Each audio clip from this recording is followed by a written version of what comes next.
Wedding Day Revenge. A tale of betrayal and the cost of lies. Prologue.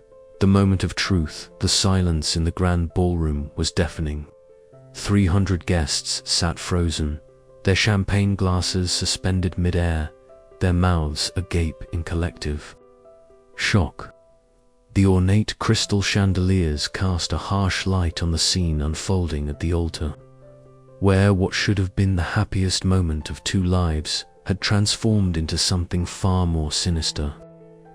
Alara Vance stood in her pristine white gown, a vision of bridal perfection, yet her eyes burned with a cold fire that made even the boldest guests shrink back in their seats.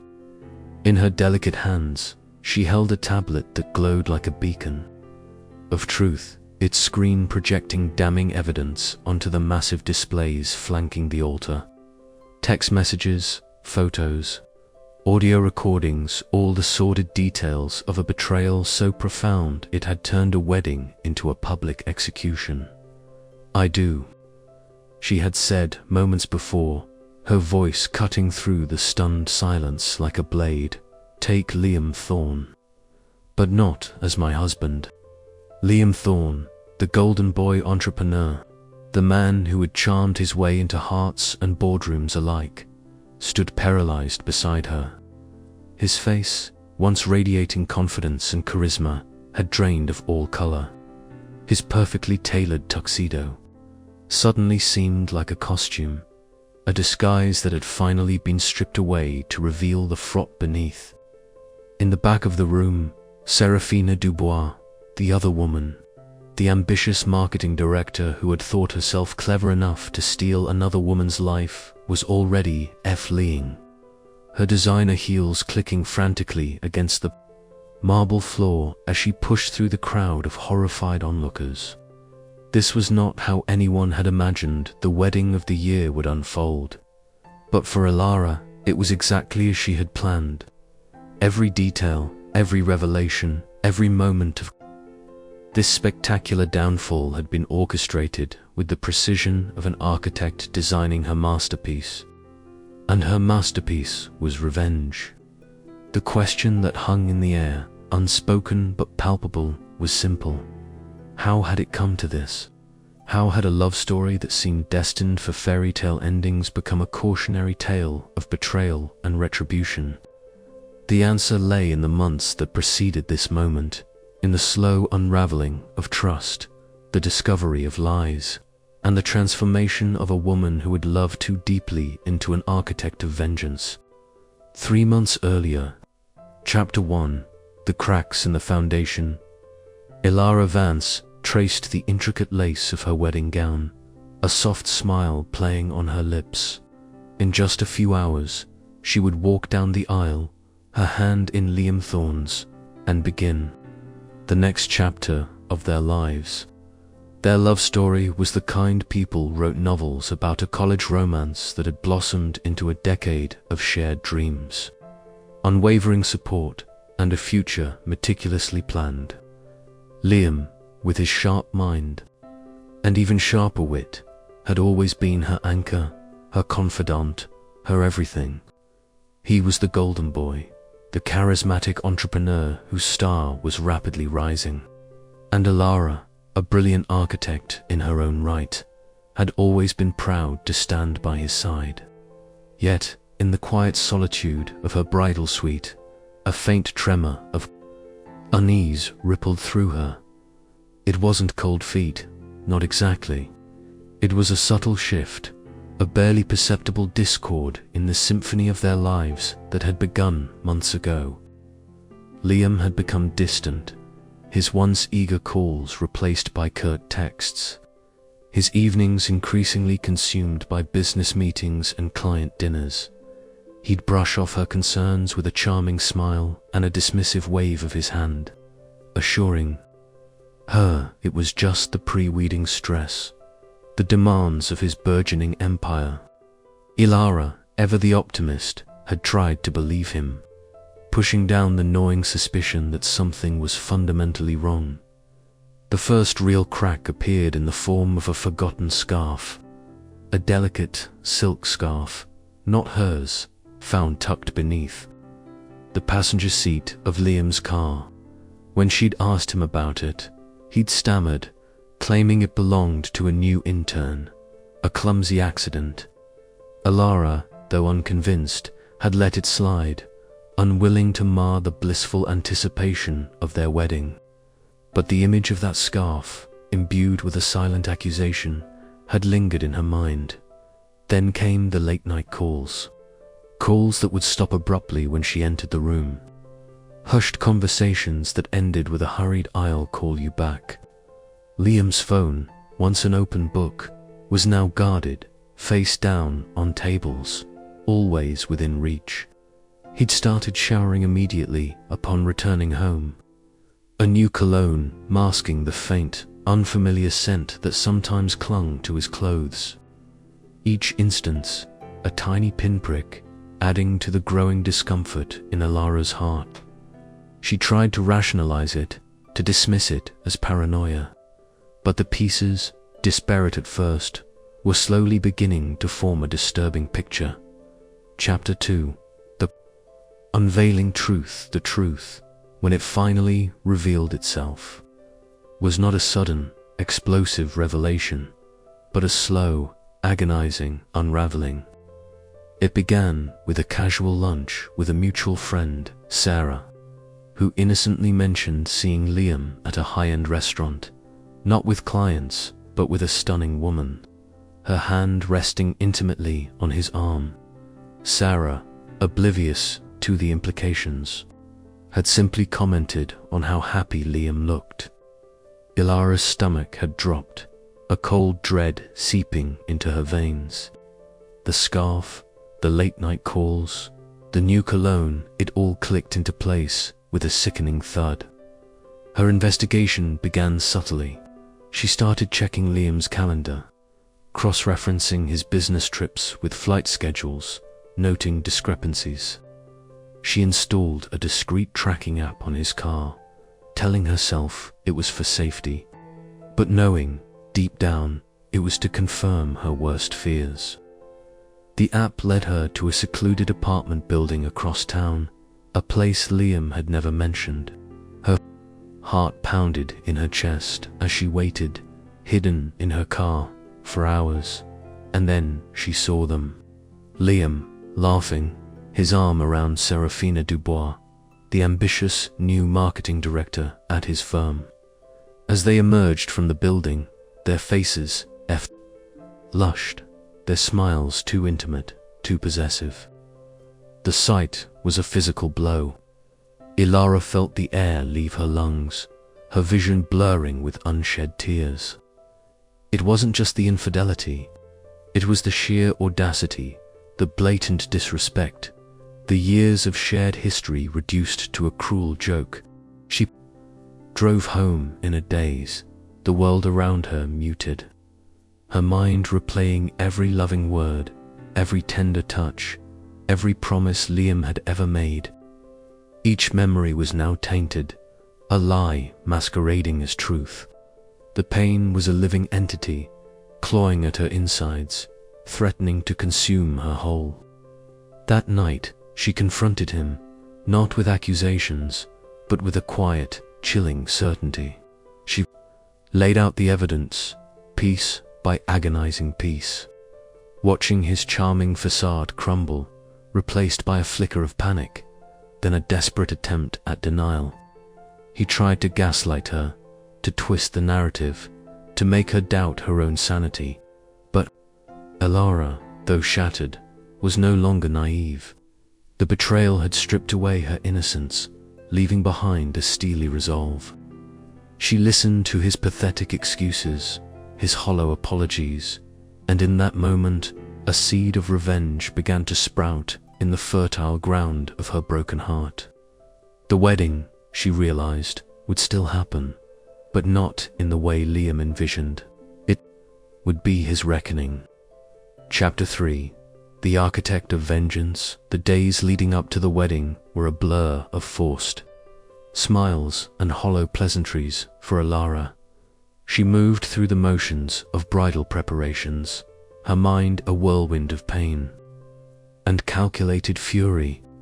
Each fitting, each flower arrangement, each discussion about seating charts felt like a grotesque parody of the joyous occasion it was supposed to be. Liam, sensing a shift in her, became overly solicitous, showering her with gifts and exaggerated affection, a desperate attempt to mend what he believed were mere cracks in their relationship. He was oblivious to the chasm that had opened between them, a chasm Ilara was now meticulously widening. Her nights were sleepless, filled with a tormenting loop of memories and the cold, hard facts of his betrayal. She replayed every moment, searching for signs she had missed, for the truth hidden beneath his charming lies. The anger was a constant companion, a burning ember in her chest, but beneath it lay a profound sadness, a mourning for the love she thought they had, for the future that had been so cruelly snatched away. She cried, not for Liam, but for the naive girl she had been, for the trust she had so freely given.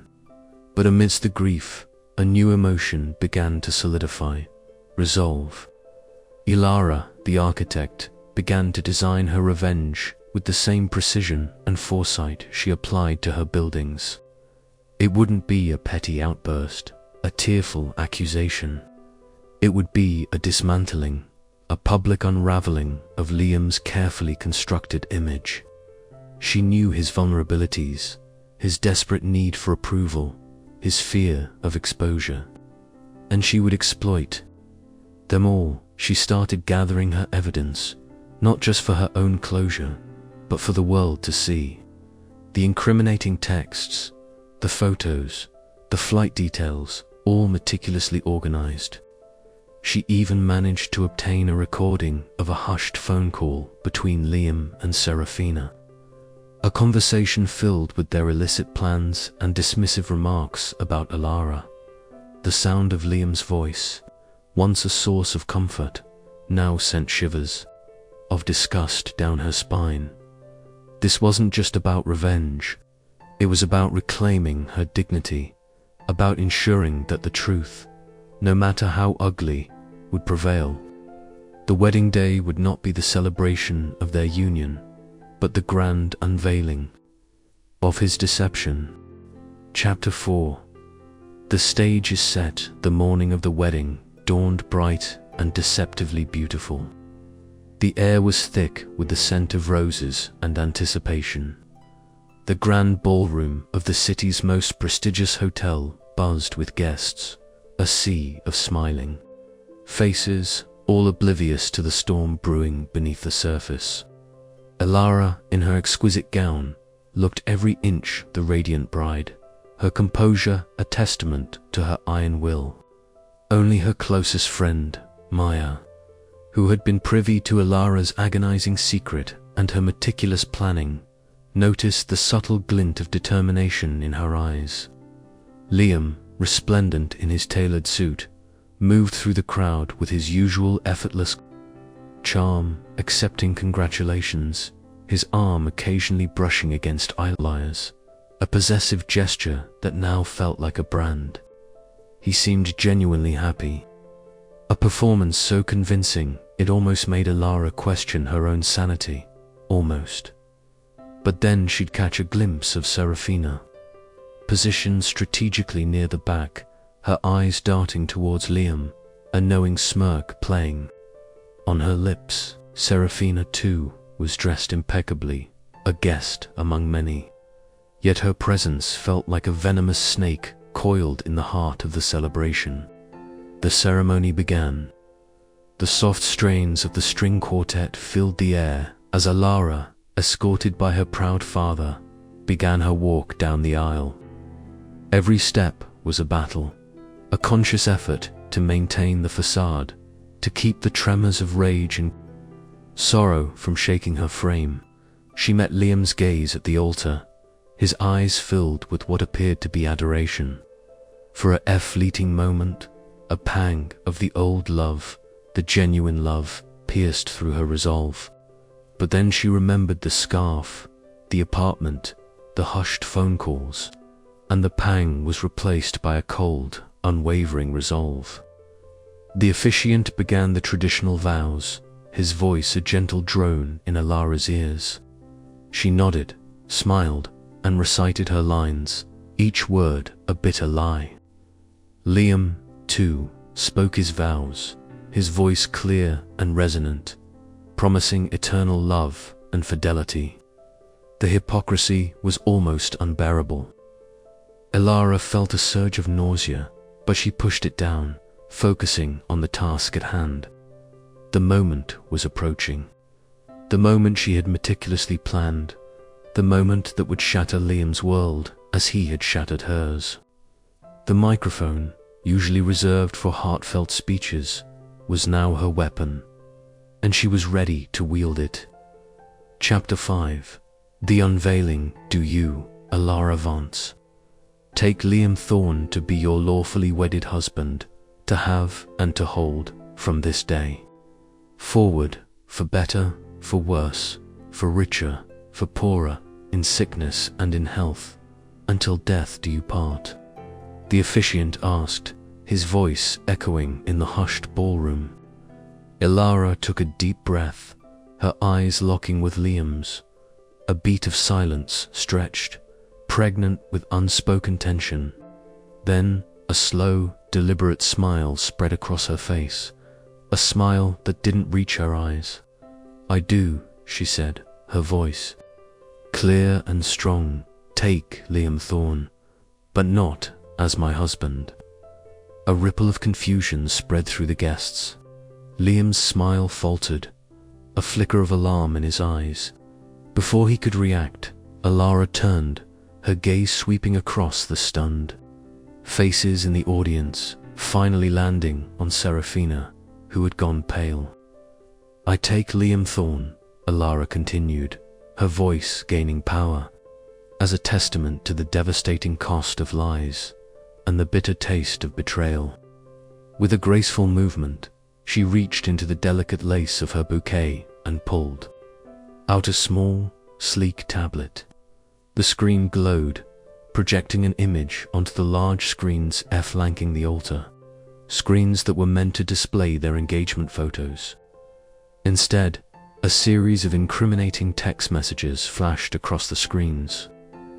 Intimate exchanges between Liam and Serafina, detailing their secret rendezvous, their shared jokes about Alara, their plans for a future that excluded her. Gasps erupted. From the crowd, Liam's face drained of color, his jaw slack. These, Alara announced, her voice unwavering, are just a few snippets from the past few months. Months during which Liam, my fiancé, was building a life with another woman. Serafina Dubois, who is, I believe, present among us today. All eyes turned to Serafina, who tried to shrink into her seat, but it was too late. The camera, controlled by Maya from the back of the room, zoomed in on her horrified face. The whispers grew louder, a cacophony of shock and outrage. And for those who prefer audio, Alara said, her voice laced with a chilling sweetness, I have a little something extra.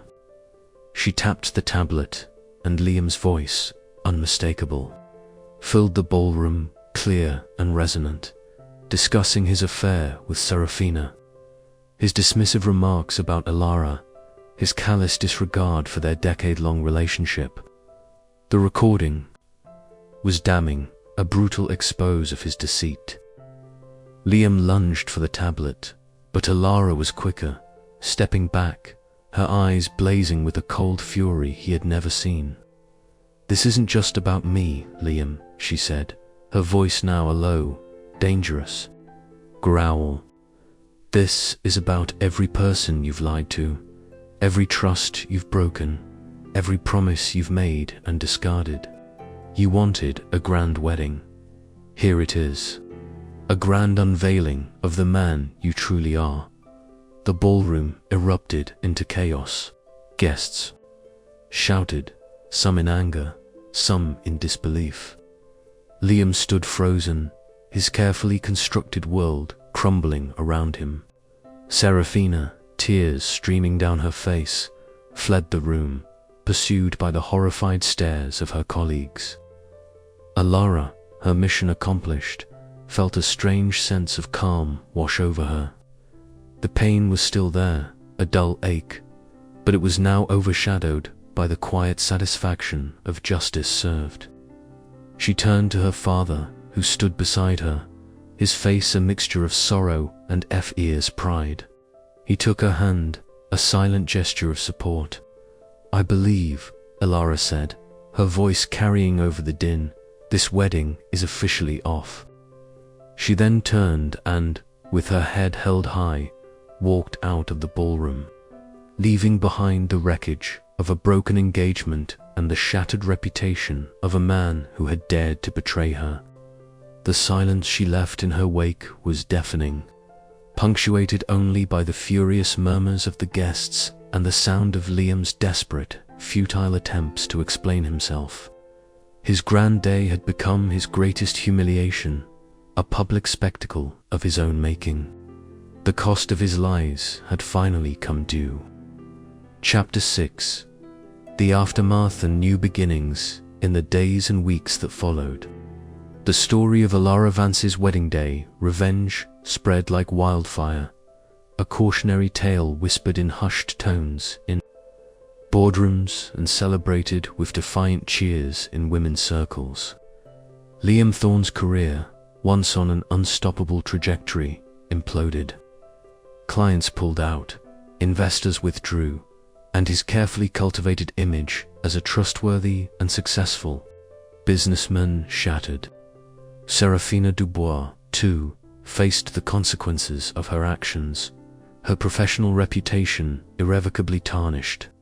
The cost of their lies was steep, far exceeding any fleeting pleasure their illicit affair had brought.